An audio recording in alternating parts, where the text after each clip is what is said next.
penting yang akan diberikan oleh Bu Wayan nantinya yang berguna bagi kita semua. Ada beberapa hal yaitu tentang diseminasi modul 4 tentang budaya positif. Budaya positif yang akan diberikan nanti oleh Bu Wayan, maka Bapak Ibu kami minta nanti aktif dalam kegiatan hari ini. Maka sebelum kita mulai kegiatan hari ini, kita terlebih dahulu berdoa. Kami mohon Bu Elvis untuk kita doa. Silakan. Baik, terus Bapak Ibu, sebelum kita memulai kegiatan kita di siang hari ini, alangkah baiknya kita mengawali dengan doa. Izinkan saya membawa doa ini secara iman Katolik, yang lain menyesuaikan. Dalam nama Bapa dan Putra dan Roh Kudus. Amin. Allah Tritunggal Maha Kudus, Bapa, Putra dan Roh Kudus, puji dan syukur kami panjatkan kehadirat-Mu atas segala berkat, penyertaan dan perlindungan-Mu sepanjang hari ini. Dan saat ini ya Tuhan, kami akan memulai kegiatan kami hari ini untuk diseminasi modul 1.4 dari Bu Wayan, dan kiranya sertailah kami dari awal pertengahan hingga selesai kegiatan ini. Berkatilah Bu Wayan yang akan membawakan kegiatan ini. Semoga semuanya berjalan dengan lancar, sesuai dan seturut dengan kehendak-Mu. Nama-Mu kami puji di sepanjang segala masa. Amin. Dan nama Bapa dan Putra dan Roh Kudus. Amin. Terima kasih Bu Elvis. Suster, Bapak Ibu, kita selanjutnya akan mendengarkan pengantar dari Suster tentang kegiatan kali ini. Kami persilakan Suster. Terima kasih Bu Maria. Bapak Ibu yang terkasih, selamat siang, berkah dalam. Selamat siang. Ya, pada siang hari ini kita berkumpul di sini bersama-sama. Kita akan dipandu oleh Ibu Wayan pada hari ini, hari yang indah karena ada kesempatan yang indah pula bagi kita bahwa pada hari ini Ibu Wayan yang mewakili SDK Santo Antonius Sakranegara menjadi guru JPG. Nah, kemudian pada hari ini Ibu Wayan akan pengimplementasian, yaitu diseminasi budaya positif modul 1.4. Nah, apa yang dinamakan diseminasi budaya positif nanti akan dijelaskan oleh Bu Wayan. Nah, kalau saya hanya menggarisbawahi saja bahwa diseminasi budaya positif itu merupakan pengimplementasian budaya positif di lingkungan sekolah, diimplementasikan. Nah, siapa yang akan melakukan? Siapa yang harus mengikuti? Itu adalah kita semua. Maka pada kesempatan ini SDK baru 1 Bu Wayan. Maka dengan adanya sharing pada siang hari ini atau Bu Wayan akan mengadakan pengibasan, ini menggerakkan kita semua, menggerakkan Bapak Ibu guru untuk mengikuti. Masih ada terakhir kapan ya pendaftaran? 27. Masih ada, Bapak Ibu silakan mendaftar. Memang membutuhkan tenaga, membutuhkan pemikiran, tapi semuanya itu untuk kemajuan Bapak Ibu dan juga untuk kemajuan sekolah kita. Nah, budaya positif di sekolah itu yang seperti apa yang akan kita terapkan, nanti akan dijelaskan oleh Ibu Wayan dari modul itu. Nah, mungkin budaya positif itu yang akan kita terapkan di sekolah itu diantaranya satu itu disiplin positif.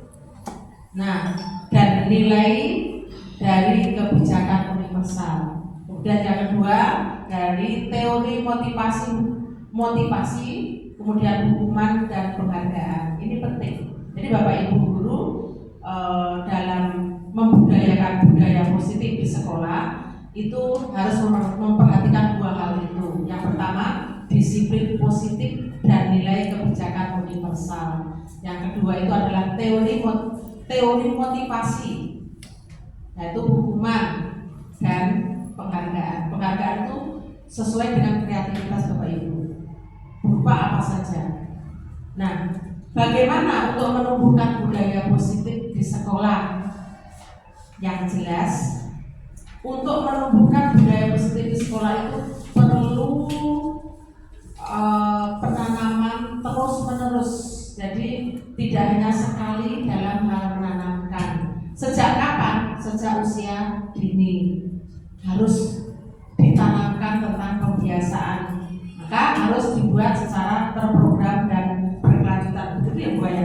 Nah, maka harapannya dari kita Bapak Ibu dengan apa yang akan dijelaskan oleh Ibu Wayan nanti dari modul yang sudah dipelajari oleh Bu Wayan nanti akan diimbaskan kepada kita, lalu kita nanti akan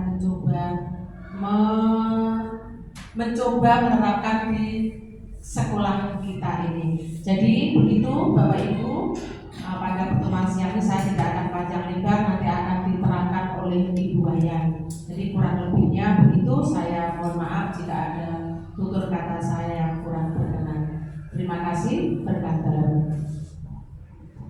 Terima kasih Suster. Bapak Ibu, itulah pesan dari Suster, kata sambutan. Kita diharapkan untuk nantinya dapat berubah dari apa yang sudah diberikan Bu Wayan nanti. Maka tidak lama-lama lagi kami persilakan Bu Wayan untuk memaparkan. Terima kasih. Ya. Yang saya hormati Suster, terima kasih atas kesediaannya untuk menghadiri diseminasi modul 1.4 budaya positif.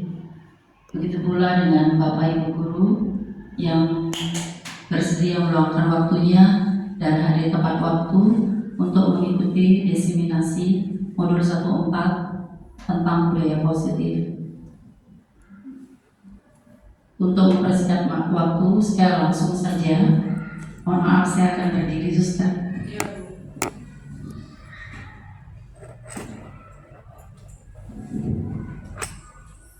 Berbicara tentang budaya positif, kira-kira apa yang terlintas dalam pikiran Bapak Ibu? Satu hal yang terlintas dengan membaca dua kata, yaitu budaya positif. Mungkin ada yang berpendapat apa yang terlintas dalam pikiran kita dengan membaca dua kata ini, budaya positif. Kalau saya Biasakan budaya itu kan hasil cipta rasa manusia. Positif itu hal-hal yang tentunya yang baik. Jadi hasil cipta rasa budaya manusia yang baik.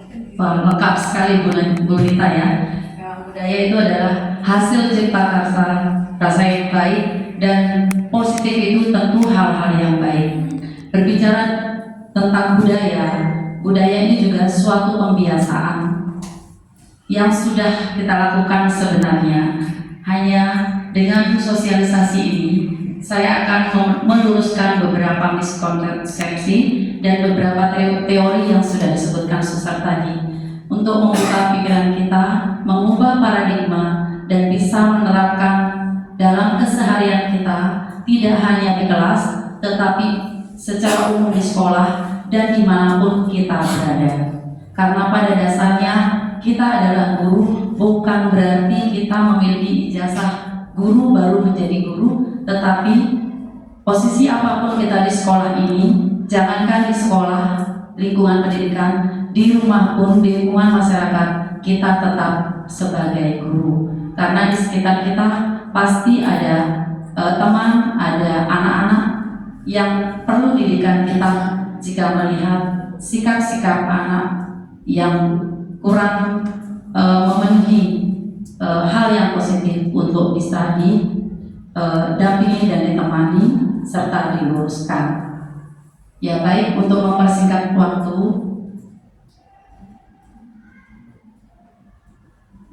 apakah makna budaya positif di sekolah?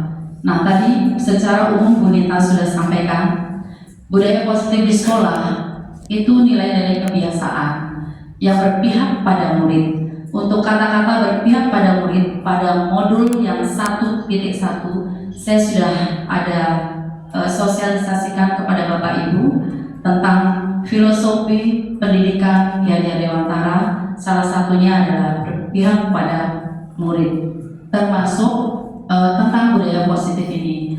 Nah, pada era sekarang ini kita di kurikulum Merdeka, penekanan budaya positif itu berdimensi profil pelajar Pancasila. Kita sudah ketahui bersama ada 6. Kemudian menciptakan budaya positif di sekolah membutuhkan lingkungan yang nyaman, lingkungan yang baik. Yang disebut lingkungan, jadi segala sesuatu yang ada di sekitar murid harus mencerminkan hal yang baik sehingga murid dapat nyaman berkembang, bertumbuh secara mandiri, merdeka, dan bertanggung jawab. Nah, berikutnya ini tidak untuk dijawab setuju atau tidak setuju sekarang. Nanti akan dengan sendirinya terjawab bahwa kita harus setuju atau tidak setuju. Hukuman dapat mendisiplinkan anak. Tentu kita renungkan dulu pertanyaan pemantik ini. Kemudian pemberian hukuman dengan hal positif, seperti misalnya hal-hal sederhana yang kita lakukan, membaca di perpustakaan, kemudian membersihkan halaman, atau bercerita. Misalnya anak terlambat datang, kita berikan hukuman yang positif, yaitu membangun kreativitasnya dia untuk bercerita atau dan sebagainya. Apakah ini benar dilakukan? Nanti akan kita pahami bersama. Kemudian memberi penghargaan dapat meningkatkan motivasi belajar anak. Apa iya? Setuju atau tidak? Nanti akan diulas dengan berbagai teori sehingga kita, seperti yang saya sampaikan tadi, paradigma kita bisa berubah ke arah yang lebih baik. Nah, pokok-pokok materi kita pada siang hari ini yang akan saya sampaikan tentang disiplin positif dan nilai kebajikan, teori motivasi, hukuman, penghargaan, dan restitusi. Kemudian keyakinan kelas, kebutuhan dasar manusia dan dunia berkualitas, 5 posisi kontrol, dan segitiga restitusi. Nah, keenam hal pokok ini adalah hal-hal yang mendukung terciptanya budaya positif di sekolah. Selanjutnya sedikit ilustrasi, bisa silakan Bapak Ibu berpasangan, kemudian menulis sesuatu di robekan kertas, lalu digenggam dengan kuat, dan teman Bapak Ibu sebelahnya berusaha membuka dengan cara apapun, boleh dibujuk, dirayu, bahkan memaksa, silakan. Atau mungkin dengan berbicara baik-baik, atau karena berbicara baik-baik tapi teman Bapak Ibu yang menggenggam tidak mau membuka, silakan lakukan bujukan, boleh dipaksa. Letakkan sesuatu di genggaman, silakan. Mungkin ada kertas yang perlu dicoba, silakan dicoba. Doain, Bu, saya punya kertas. Ayo Bu Monica, rahasia saya sama Bapak. Rahasia? Aduh, saya juga. Ya. Nanti berikan pendapatnya yang berhasil dibuka karena apa? Salah satu saja yang menggenggam, yang satu berusaha membuka. Salah satu saja yang menggenggam. Nah, silakan jika mau diizinkan atau karena dipaksa akhirnya bisa, silakan. Ya. Boleh nggak saya lihat itu?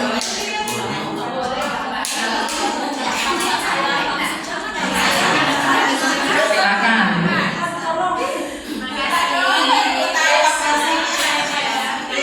Ya, sudah cukup. Ya, sekarang siapa yang bisa menyampaikan bagaimana caranya? Siapa yang tidak bisa dibuka? Ada yang tidak bisa dibuka? Saya bisa. Wah, kuat sekali. Oh, suster bisa. Mengapa bisa dibuka? Karena apa, suster? Tadi begini, Bu Maria punya sesuatu di sini. Saya tanya baik-baik. Bu punya apa itu? Boleh saya lihat? Nah, kita kan teman baik. Aku pengen lihat. Oh, dibujuk sama suster ya. Terus satu-satu tadinya agak sulit, telan, terus bisa. Wah, tepuk tangan buat suster. Dengan cara dirayu ya suster ya. Ayo, siapa yang mungkin langsung memberikan ya? Nah, ini Bu Mia. Langsung tapi agak sulit. Oh, tidak sulit. Iya, dirayu. Iya. Bu Marianya baik sekali berarti Iya, ya. baik. Dengan diajak bicara pelan-pelan. Oh, bicara pelan-pelan. Boleh nggak saya melihat Iya. apa isinya? Oh iya, sama berarti dengan suster ya. Ini diancam ternyata Siska diancam. Kita mau diancam. Oh, Kalau Desi terus apa ya? Bu Mita Nggak mau disogok, apapun dia nggak mau. juga mau. Iya. Tepuk tangan buat kita semua. Ya, Bapak Ibu, apa makna dari ilustrasi tadi ya? Bahwa suatu yang genggaman itu diartikan bahwa Bapak Ibu mempertahankan sesuatu. Nah, sesuatu yang Bapak Ibu pertahankan itu dapat dibuka karena dipaksa dan dapat dibuka karena dirayu. Tetapi pada dasarnya dipaksa maupun dirayu itu ada kontrol dari diri kita masing-masing yang mengizinkan untuk dibuka. Dipaksa seperti apapun, kalau dalam dirinya Bapak Ibu tidak ingin membuka, maka tidak akan terbuka. Nah, di sini kaitannya dengan sesuatu atau disiplin positif bisa dikaitkan bahwa kita bisa mengontrol hanya diri kita sendiri, tidak sebenarnya dari pihak luar. Nah, berikutnya akan lebih diperjelas mengenai pemahaman ini, bahwa yang dapat mengontrol diri adalah hanya diri sendiri, yang luar adalah pihak luar dan disebut dengan motivasi eksternal. Respon ini, kita memberikan sesuatu dan kita berharap orang lain akan memberikan respon. Kita sebagai guru memberikan stimulus kepada murid dan murid akan memberikan respon kepada kita. Berbeda halnya dengan teori kontrol. Teori kontrol ini dicetuskan oleh Dr. William Webster dalam teori pilihan, mengusulkan bahwa manusia mampu mengendalikan diri. Kontrol perilaku seseorang hanya dapat dikendalikan oleh dirinya sendiri. Otak dan pikiran kita memungkinkan kontrol perilaku dari dalam dirinya. Jadi penjelasan yang tadi, ilustrasi yang tadi itu kaitannya dengan ini, bahwa seseorang itu akan mengontrol dirinya sendiri dari dalam dirinya sendiri. Nah, terjadi miskonsepsi tentang teori kontrol. Jadi kita anggapan yang tidak tepat, yaitu kita berilusi sebagai guru kita itu mampu mengontrol murid, kemudian kita itu merasa kritik dan membuat orang merasa bersalah, menguatkan karakter. Kemudian ilusi bahwa semua penguatan positif itu akan efektif dan bermanfaat untuk perubahan seseorang. Kemudian ilusi bahwa orang dewasa memiliki hak yang untuk memaksa. Kita guru, orang dewasa, murid kita adalah anak-anak. Jadi kita merasa diri mampu memaksa anak untuk melakukan sesuatu, ingin merubah anak ke arah lebih baik karena kekuatan kita untuk memaksa. Nah, di sini akan diberikan penjelasan. Pada dasarnya kita tidak dapat memaksa untuk berbuat sesuatu jika murid tersebut memilih untuk tidak melakukan. Kita bisa saja, nah seandainya dia melakukan apa yang kita instruksikan, itu karena dalam dirinya memang mau melakukan, dalam dirinya yang punya kontrol, dan sifat memaksa itu tidak akan berpengaruh ke jangka panjang. Hanya sementara, tidak ada maksa, kembali lagi seperti semula. Kemudian semua penguatan positif efektif dan bermanfaat. Dalam jangka waktu tertentu, kemungkinan murid tersebut akan menyadari dan mencoba untuk menolak rujukan menunjukkan ragu-raguan, dia tidak akan merasa ada perhatian. Jadi anak-anak bisa ketergantungan. Ilusi bahwa kritik dan membuat orang merasa bersalah dapat menguatkan karakter. Mohon maaf, saya ambil contoh ketika Bu Maria berbicara sebagai pembina upacara.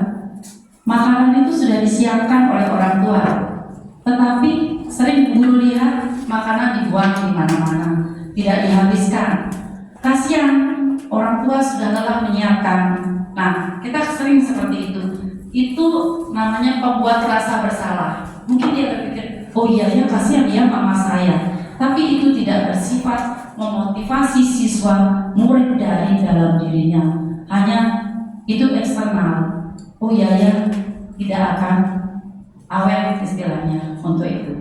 Kemudian ilusi bahwa orang dewasa memiliki hak untuk memaksa, seperti yang tadi saya sampaikan. Kita merasa punya kekuatan untuk memaksa, tetapi pada dasarnya paksaan itu tidak akan bertahan lama.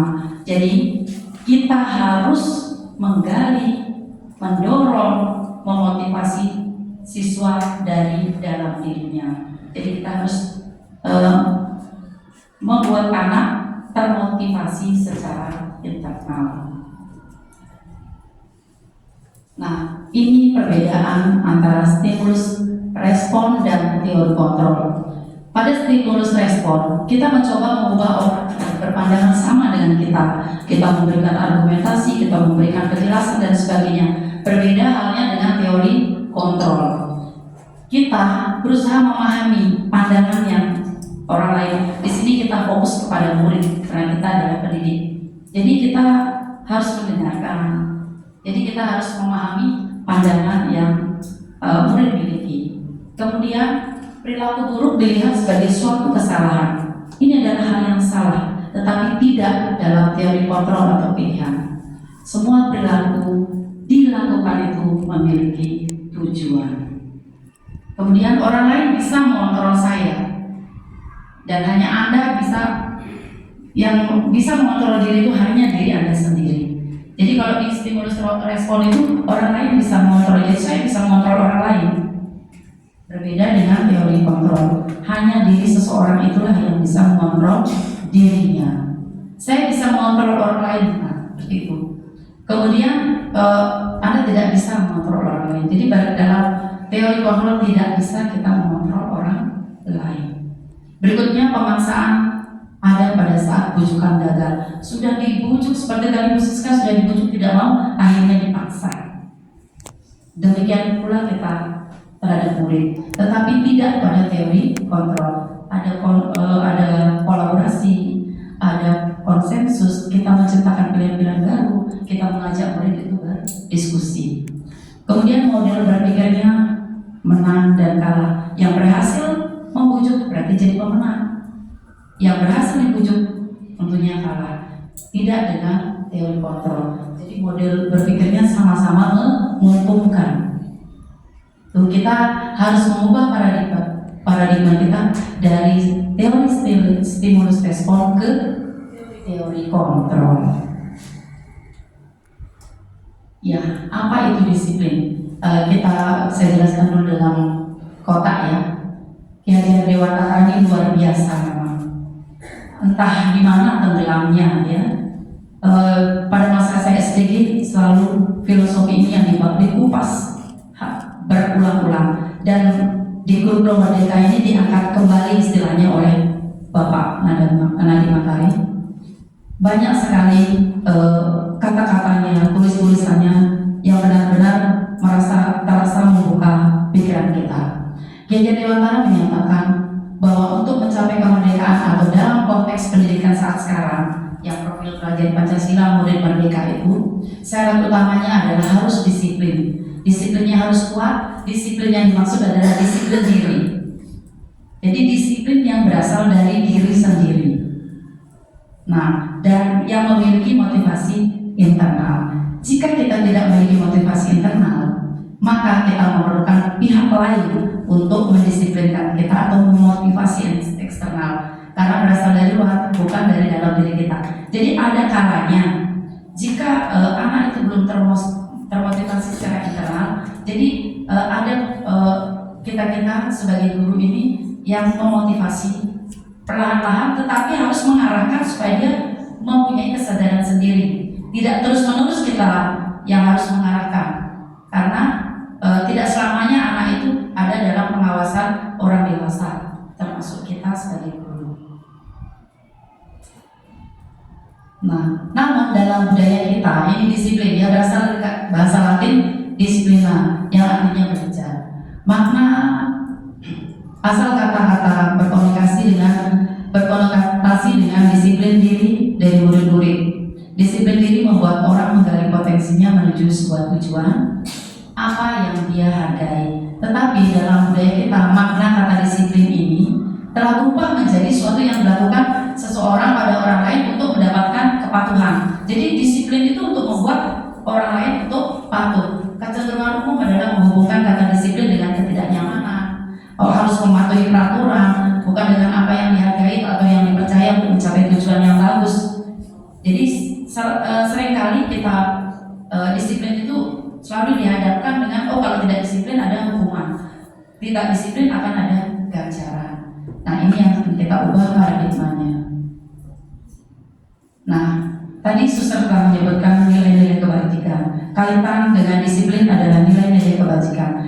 Nilai-nilai kebajikan itu pada dasarnya nilai-nilai sekolah. Kita mempunyai nilai sekolah di GTM, ya, disiplin, jujur, terampil, mandiri, dan yayasan nilainya yang cerdas, mandiri, dan berkarakter. Itu sebenarnya. Nah, sekarang kita punya nilai-nilai nasional dari kurikulum Merdeka itu yang 6 dimensi profil pelajar Pancasila yang harus kita wujudkan melalui proses yang kita lakukan setiap hari.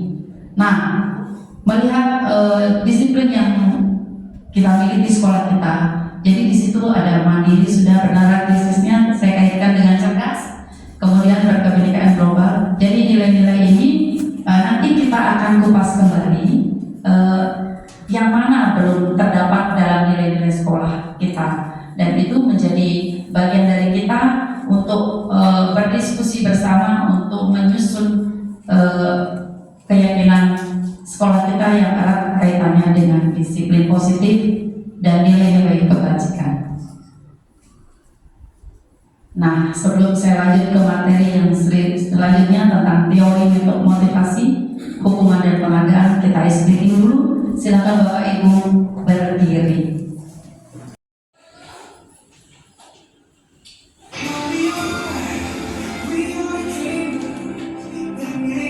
Lurus, miring, lurus, ke atas, tegak, menyilang.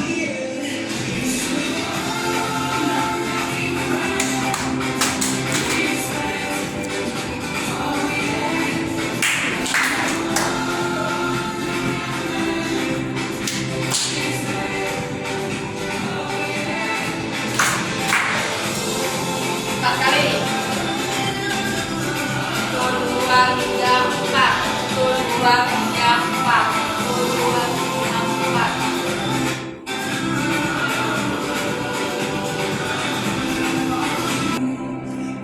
Tegak. 9. 4. Atas. Tegak. 9.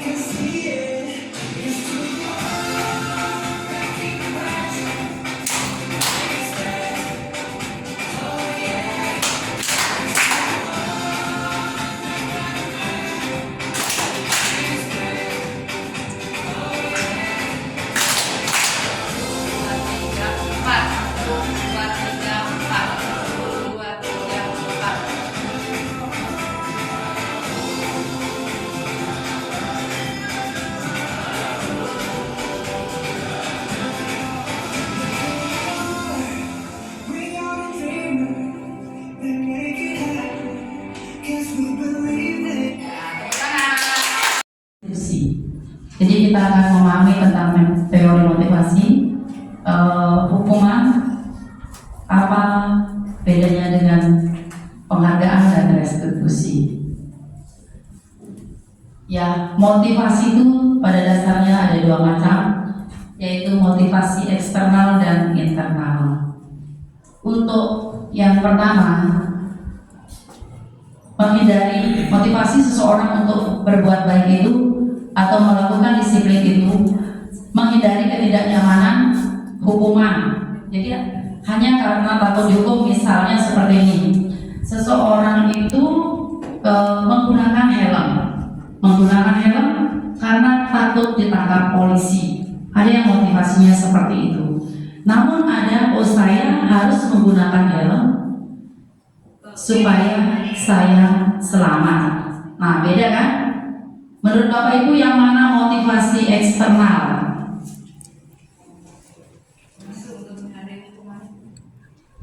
Yang menggunakan helm hanya karena takut dihukum atau ditangkap polisi. Ya, kalau motivasi dari diri sendiri itu untuk keselamatan. Nah, kemudian seseorang termotivasi untuk mendapatkan imbalan, penghargaan dari orang lain. Itu termasuk motivasi eksternal. Jadi saya melakukan ini supaya dapat apa? Baru semangat. Saya ini mau dapat apa ya? Selalu pikirannya seperti itu. Itu motivasi eksternal. Nah, tujuan disiplin positif ini adalah motivasi internal untuk menghargai diri sendiri. Jadi saya akan menjadi orang yang seperti apa? Saya harus rajin belajar supaya saya mendapatkan hasil yang baik, supaya saya memahami pelajaran. Jadi ada motivasi untuk hal-hal yang baik dan kembali untuk menghargai dirinya sendiri, melakukan motivasi dari diri. Kemudian hukuman, konsekuensi, dan restitusi. Mungkin restitusi menjadi hal baru bagi kita bersama, termasuk saya. Dengan mengikuti pendidikan di calon guru penggerak ini, saya mendapatkan ilmu ini. Nah, kalau hukuman mungkin tidak perlu saya jelaskan, kita sudah paham semuanya. Hanya sifat hukuman mungkin yang perlu kita pahami. Kalau hukuman itu bersifat tiba-tiba, tidak terencana, ada kasus tiba-tiba dalam pikiran kita memunculkan hukuman disertai marah-marah. Pokoknya hukumannya itu bisa fisik, bisa verbal, kita marah-marah disertai emosi. Nah, itu yang terjadi dan terjadi tiba-tiba. Beda dengan konsekuensi. Kalau konsekuensi sebelumnya kita buat kesepakatan yang kita biasa sebut, kita sudah biasa membuat kesepakatan kelas ya. Yang sekarang kesepakatan kelas itu kita akan pahami sebagai keyakinan kelas. Nanti di mana bedanya ada penjelasannya. Jadi konsekuensi itu ada rencana. Oh ya, kalau tidak mengerjakan PR, konsekuensinya apa? Tapi sebelumnya sudah ada komunikasi, sudah ada kesepakatan antara guru dengan murid. Nah, kalau restitusi ini bukan hukuman, bukan pula konsekuensi, tetapi lebih mendorong anak untuk mendapatkan solusi. Kita memberikan gambaran, kita juga memberikan pilihan-pilihan untuk bagaimana anak bisa menyelesaikan masalahnya sendiri. Nah, hukuman ini hukuman atau konsekuensi? Hukuman, sudah pasti hukuman. Mengepel lantai karena tidak sengaja menumpahkan air. Konsekuensi karena dia menumpahkan air, berarti sebagai wujud tanggung jawabnya harus mengepel. Mengganti pensil teman yang dipinjam karena dihilangkan. Konsekuensi. Melaksanakan tugas piket 1 minggu penuh karena terlambat datang ke sekolah. Hukuman. Berlari keliling lapangan basket karena terlambat 10 menit mengikuti olahraga. Ini Pak Tito yang jawab. Hukuman atau konsekuensi? Dia terlambat datang 10 menit. Biasanya 10 menit sebelum olahraga akan melakukan pemanasan. Seandainya dia terlambat datang 10 menit langsung ke olahraga, kira-kira suruh dia lanjut dulu. Nah, berarti ini konsekuensi atau hukuman?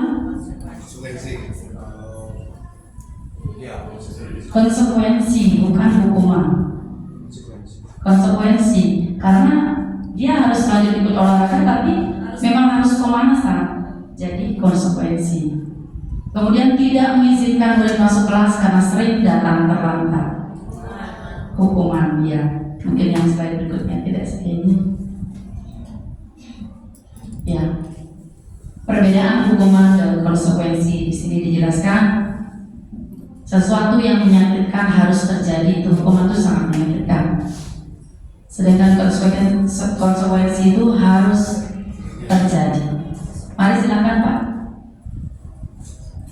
Kemudian membuat anak sakit fisik maupun hati untuk jangka waktu lama. Jadi anak bisa merasa dendam karena hukuman. Kalau konsekuensi itu membuat anak merasa tidak nyaman dalam jangka waktu pendek. Sama-sama membuat tidak nyaman, tapi satunya jangka panjang, satunya jangka pendek. Kemudian anak membenci disiplin. Anak menghargai disiplin. Kemudian ada paksaan.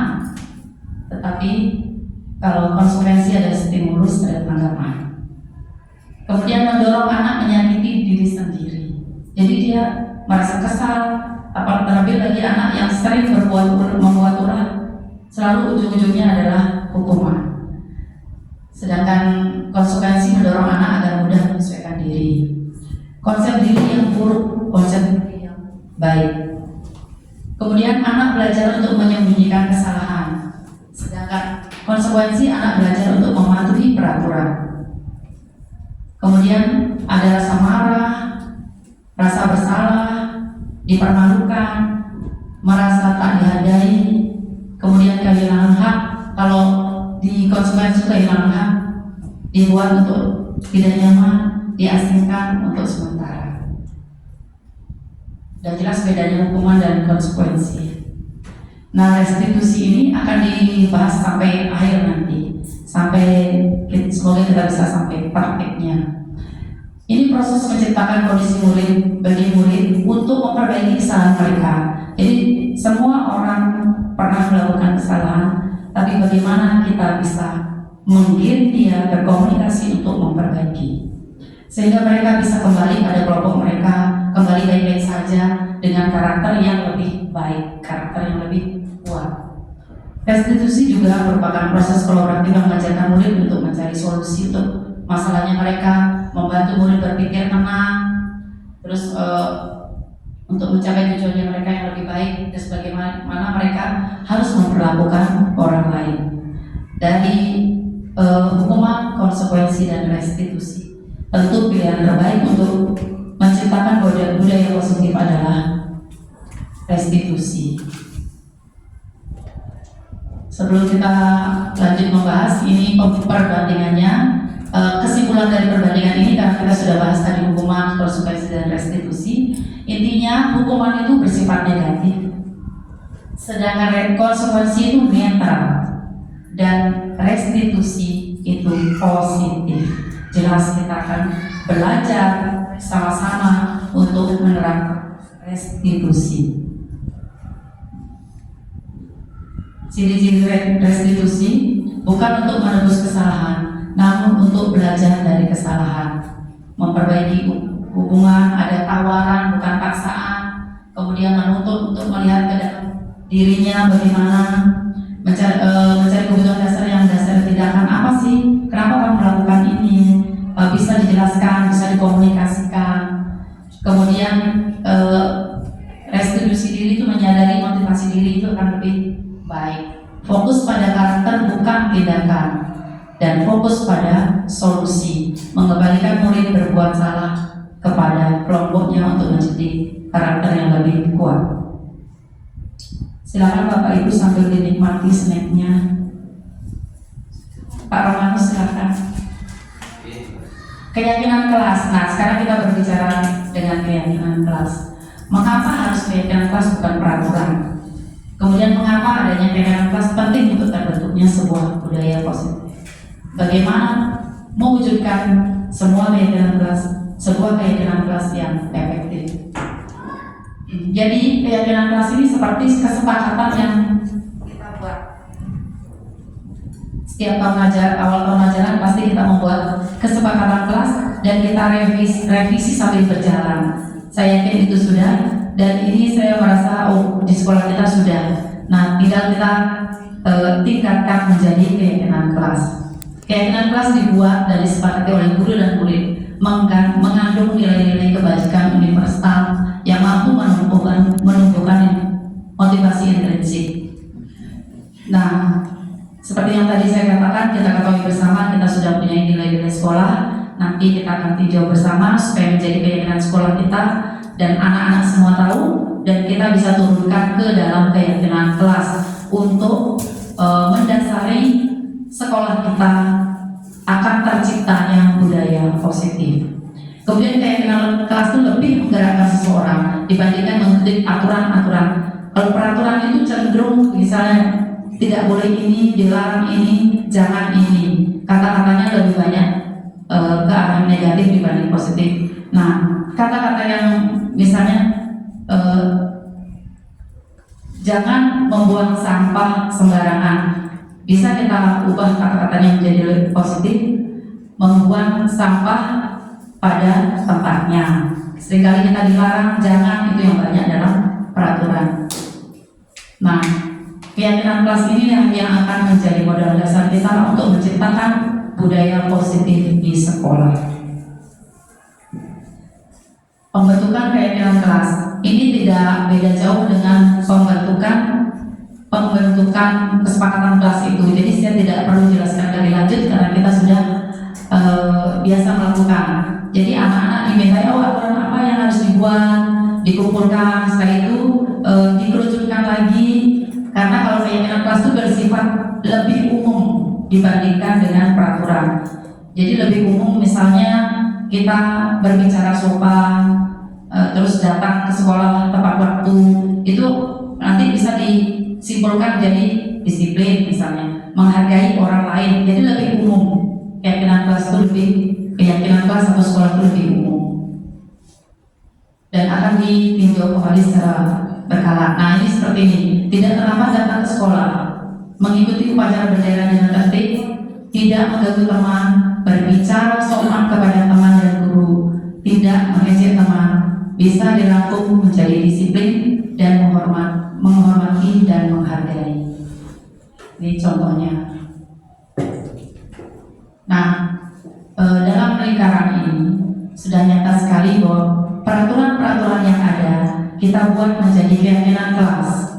Nah, keyakinan kelas ini akan membentuk lingkungan positif. Jika lingkungan positif sudah membudaya, tentu akan tercipta budaya positif.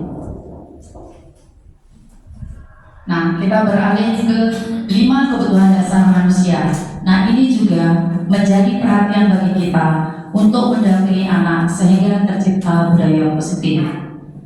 Kebutuhan dasar manusia itu bertahan hidup, kasih sayang dan rasa diterima, kebebasan, jadi membuat pilihan, dia merasa diakui, kemudian mendapatkan kesenangan dan penguasaan. Nah, mengapa kita harus memperhatikan 5 kebutuhan dasar manusia, 5 kebutuhan dasar anak ini? Karena jika salah satu saja kebutuhan ini tidak terpenuhi, maka akan muncul sikap-sikap yang melanggar aturan. Jadi kita harus memahami mengapa anak ini seperti ini. Kita harus mencari tahu apa sih sebenarnya yang tidak terpenuhi dari anak ini. Jadi arahnya ke situ. Oleh sebab itulah kita harus memahami 5 kebutuhan dasar ini. Nah, ada yang disebut dengan dunia berkualitas. Nah, sekarang kita bandingkan apa sih 5 kebutuhan dasar manusia dengan dunia berkualitas. Ini tempat khusus, jadi setiap orang itu punya dunianya yang berkualitas. Tentu dia memikirkan seperti mimpi-mimpinya untuk menjadi yang baik. Ini khusus dalam pikiran kita itu tempat menyimpan representasi apa yang kita inginkan. Tidak banyak, sedikit dia terdiri dari hal-hal yang baik.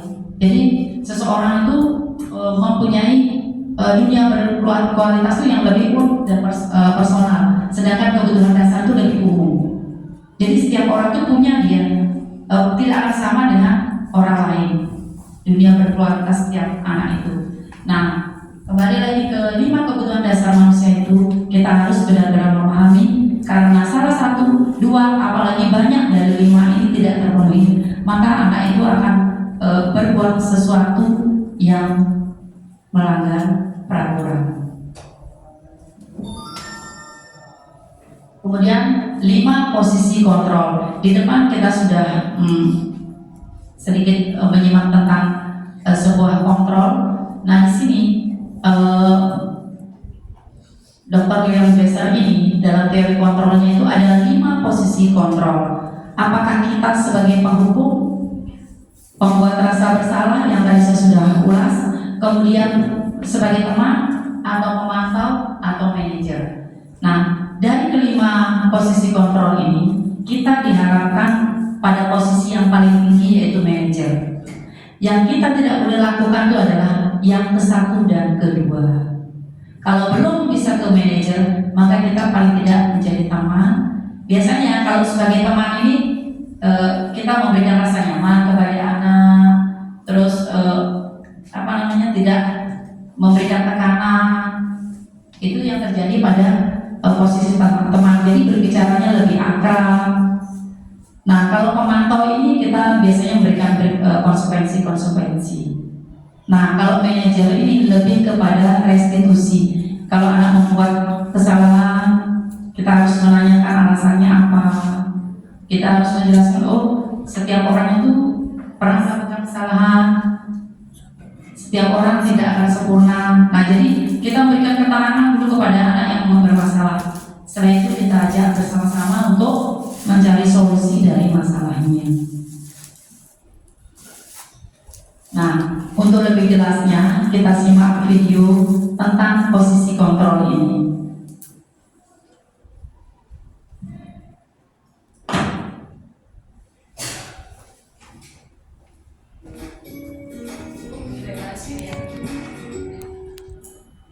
Salam bahagia Ibu dan Bapak Guru hebat. Sama dengan di PFM juga CGV Bapak Ibu. Ada video, ada materi. Program yang dikembangkan adalah 5 posisi kontrol. 5 posisi kontrol dalam restitusi adalah proses perjalanan seorang pendidik agar dapat mengenali dirinya. Pada video kali ini, kita akan membahas tentang 5 posisi kontrol yang dikembangkan oleh Diane Dawson dan contoh penerapannya.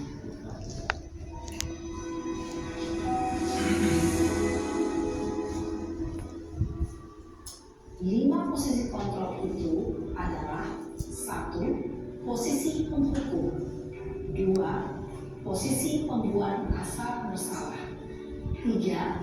Posisi teman, 4. Posisi pantau atau monitor, 5. Posisi manajer. Untuk lebih Ya, baik Bapak Ibu, tadi sudah menyimak video 5 posisi kontrol. Nah, sekarang saya akan menjelaskan tentang restitusi tadi untuk penyelesaian masalah yang posisi manajer paling tepat dilakukan dengan segitiga restitusi. Jadi, jika anak-anak mendapatkan masalah, apa yang harus kita lakukan, apa yang akan kita ambil? Yang pertama, kita akan menstabilkan identitas. Kemudian kita validasi tindakan yang salah. Setelah itu menanyakan keyakinan. Nah, apa bentuk menstabilkan identitas? Kita panggil anak itu, dudukkan dengan baik. Kemudian kita ucapkan kata-kata, setiap orang pasti pernah melakukan kesalahan, supaya anak itu tenang dan mau menyampaikan, menceritakan apa kejadian sebenarnya. Kamu bukan satu-satunya yang pernah melakukan ini, atau semua orang pasti pernah melakukan kesalahan. Setiap kesalahan pasti ada solusinya. Kemudian tidak ada manusia yang sempurna. Kemudian validasi tindakan yang salah. Adakah cara yang lebih efektif untuk mendapatkan apa yang kamu butuhkan? Kamu tentu punya alasan mengapa melakukan itu. Kamu ingin mendapatkan kesenangan. Tentu ada cara lain untuk mendapatkan kesenangan selain mengganggu teman, misalnya gitu. Kemudian setelah kita validasi tindakan yang salah, kita langsung menanyakan keyakinan. Kira-kira keyakinan yang mana yang tidak sesuai dengan perbuatanmu? Jadi anak-anak yang menyebutkan sendiri, kemudian kamu ingin menjadi seperti apa? Jadi dari menanyakan keyakinan itu, kita menggiring anak-anak untuk mencari solusi terhadap masalah itu. Misalnya mengganggu teman atau melakukan hal-hal yang tidak baik kepada teman, dan dia harus mencari solusinya. Selain minta maaf, wujud tanggung jawabnya melakukan kesalahan itu apa? Itu.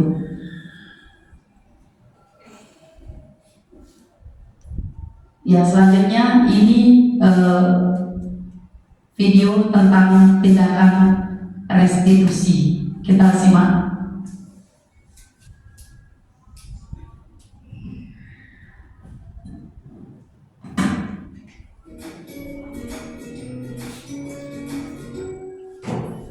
Salam dan bahagia ibu dan bapak guru hebat. Pada foto kali ini kita akan membahas tentang salah satu program disiplin positif yang diterapkan di lingkungan sekolah yang dikenal dengan nama restitusi.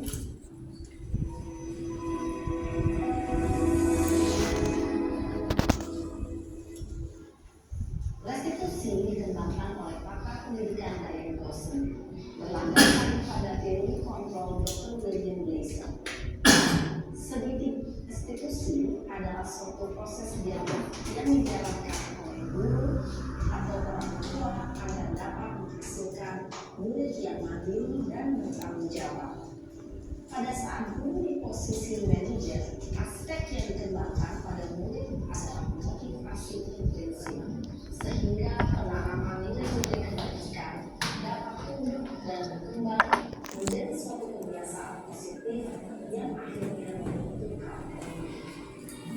Proses dialog ini terdiri dari 3 langkah yang dikembangkan pada ketiga sisi pada segitiga restitusi. Sisi pertama adalah menstabilkan identitas. Sisi yang kedua adalah validasi tindakan yang baik. Dan sisi yang ketiga adalah menanyakan keyakinan. Ibu dan bapak guru, berikut ini akan menunjukkan bagaimana seorang guru berada dalam posisi manajer menggunakan penerapan segitiga restitusi. Nah, ini posisi terbaik Bapak Ibu contohnya.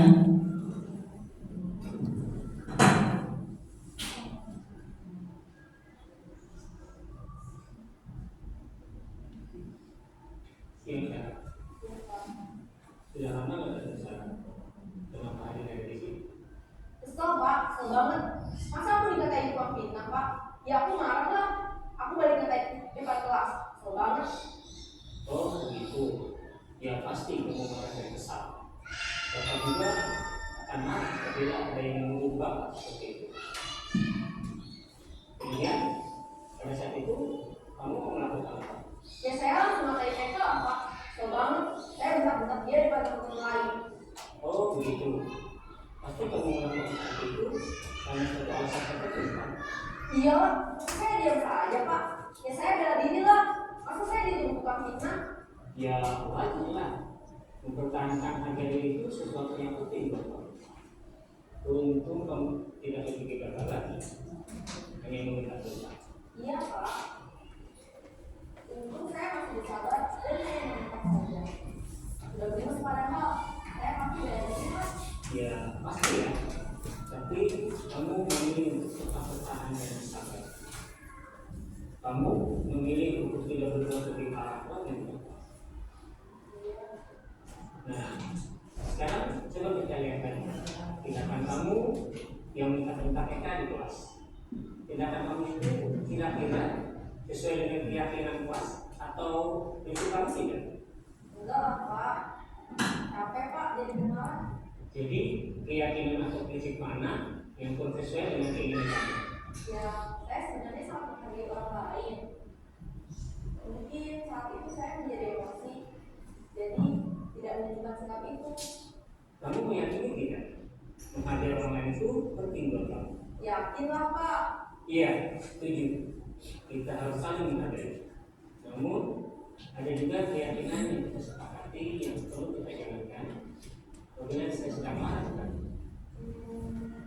Ya, saya bisa aktif mulai dengan diri sendiri. Saya bisa jadi lebih sabar dengan berpikir berpikir mau apa selanjutnya. Kira-kira kamu bersedia memperbaiki masalah ini tidak? Sedia, Pak. Kalau kamu memperbaiki masalah ini, kamu akan menjadi orang seperti apa? Saya akan menjadi bertanggung jawab kali ya, Pak. Dan nasihat aku aktif. Menurut kamu, bagaimana rasanya menjadi orang seperti itu? Ya nyaman lah, bangga bisa bersabar dan menghadapi. Baiklah kalau begitu. Yuk kita pikirkan bagaimana memperbaiki masalah ini.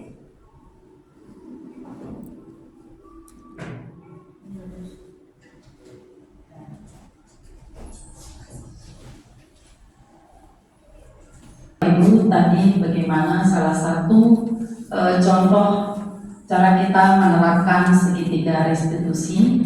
Nanti kita akan coba terapkan pelan-pelan untuk semakin paham, dan beberapa contoh dari cerita atau tulisan-tulisan skenario yang menerapkan segitiga restitusi bisa kita pelajari bersama. Jadi kesimpulan dari kegiatan pada hari ini yaitu menciptakan budaya positif di sekolah diwujudkan dengan kolaborasi antara siswa, guru, tenaga pendidikan, dan orang tua untuk mengubah paradigma kontrol terhadap murid, memahami 5 kebutuhan dasar murid, dan menerapkan posisi kontrol sebagai teman, pemantau, dan menjadi manajer, membuat keyakinan kelas atau sekolah, serta menerapkan segitiga restitusi dalam menyelesaikan masalah pelanggaran murid. Demikian penyampaian saya pada hari ini. Saya ucapkan terima kasih atas kesediaan Bapak Ibu Suster untuk menyimak pemberian saya hari ini. Terima kasih, saya kembalikan kepada Bu Maria. Ya, kita beri aplaus kepada Bu Maria. Mungkin ada tambahan dari suster untuk pengarahan kami semua. Kami persilakan. Mungkin ada tambahan sedikit agar apa yang sudah kami dengar akan disampaikan. Ya, baik. Kalau saya tidak menambahi, tetapi untuk menindaklanjuti. Nah, apa yang disampaikan oleh Bu Wayan itu memang harus terjadi. Jadi tidak hanya baik, saya ulang. Apa yang disampaikan oleh Bu Wayan tadi, kalau kita menyimak semua, bahwa sebagai guru mempunyai paradigma perubahan. Jadi kan kita semua guru harus mempunyai paradigma baru. Nah, dengan apa yang disampaikan oleh Ibu Wayan tadi memang harus kita sikapi atau kita tindak lanjuti. Jadi ini kita tidak hanya menyimak saja, oh ini kan tugasnya Bu Wayan. Tapi sebetulnya ini tidak, sekaligus Bu Wayan tadi menyampaikan modulnya 1.4 tentang diseminasi modul budaya positif. Nah ini memang harus kita tindak lanjuti di sekolah kita ini. Meskipun sudah, cuman kita belum bisa mengelompokkan, masih istilahnya masih makro ya. Jadi nanti kita mencoba mencari waktu untuk mengelompokkan itu, nanti biar dipandu oleh Bu Wayan untuk pengembangan PGTM. Nah, sebetulnya PGTM itu sudah terlaksana, tinggal kita mengevaluasi lagi. Nah, maka apa yang sudah disampaikan oleh Bu Wayan tadi ini kan membuka mata hati kita untuk selanjutnya, terutama tentang memberikan penghargaan kepada anak, termasuk penghargaan hukuman dan lain-lainnya. Kita mencari yang baru, bukan kita menggetengi yang lama. Jadi kita harus merubah paradigma yang baru. Itu saja bagi saya, tambahan saya. Nanti mari kita semua menindaklanjuti ini. Jadi tidak hanya sampai di sini, berhenti sampai di sini, tahu teori ini, tetapi kita menindaklanjuti. Begitu, terima kasih. Ya, terima kasih suster. Bapak Ibu, apa yang sudah Bapak kasih? Oh ya, Iya. Tadi mungkin ada yang terlupa saya untuk tegaskan antara penghukum, penghargaan, dan restitusi. Saya sudah sampaikan kalau restitusi itu adalah pilihan yang paling tepat. Kembali untuk penghargaan saya belum tegaskan tadi. Penghargaan itu sebenarnya nilainya sama dengan hukuman. Saya sendiri melaksanakannya di kelas dan baru menyadari bahwa penghargaan itu lama-lama menjadi tidak baik karena anak-anak akan bergantung. Misalnya anak mendapatkan nilai yang bagus akan mendapatkan stiker, dikumpulkan stikernya, ditukar sesuatu dari gurunya seperti yang saya sudah lakukan. Sebenarnya itu juga tidak mendidik. Penghargaan itu lama-kelamaan akan menjadi sebuah hukuman. Mengapa saya katakan demikian? Karena anak yang tidak mendapatkan penghargaan tentu akan merasa sedih dan kecewa. Ketika anak mendapatkan ranking 1 lalu menjadi ranking 2, maka yang menjadi ranking 2 ini akan merasa paling terhukum. Sehingga dari kurikulum 2013 perankingan sudah ditiadakan karena pertimbangan bahwa penghargaan itu justru bisa menjadi sebuah hukuman pada diri anak itu sendiri, yang pada dasarnya apa yang dilakukan yang baik terhadap dirinya itu adalah penghargaan tertinggi bagi dirinya. Terima kasih teman-teman, terima kasih suster. Ya, suster sudah menambahkan dan upaya juga sudah. Semoga apa yang kita dengar, kita simak tadi dapat kita lakukan dengan baik dan ada perubahan nantinya yang diberikan dari budaya yang sehat.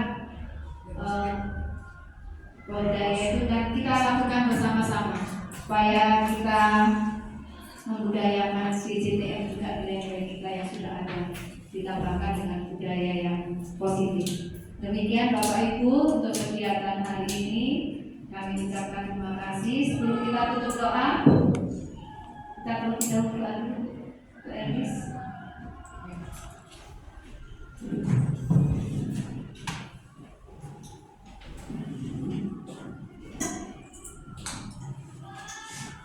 Baik, sebelum kita meninggalkan tempat ini, mari kita bersatu dalam doa. Dalam nama Bapa dan Putra dan Roh Kudus. Amin. Allah Bapa yang Maha Kasih, puji dan syukur kami panjatkan kehadiran-Mu atas segala penyertaan-Mu, sehingga pada sore hari ini kami boleh menyelesaikan tugas kami, lebih khusus tugas dari Buayan untuk diseminasi modul 1.4. Semoga apa yang Buayan sampaikan kepada kami boleh berguna bagi kami dan modul pelajaran CPG dari Buayan. Tuhan, saat ini kami mau pulang ke rumah kami, lindungilah kami dalam perjalanan pulang. Selamatkan kami di tempat tujuan kami. Di sana kami bersama bertemu dengan orang-orang yang kami cintai. Namamu kami puji kini selalu sepanjang segala masa. Amin. Dalam nama Bapa dan Putra dan Roh Kudus. Amin.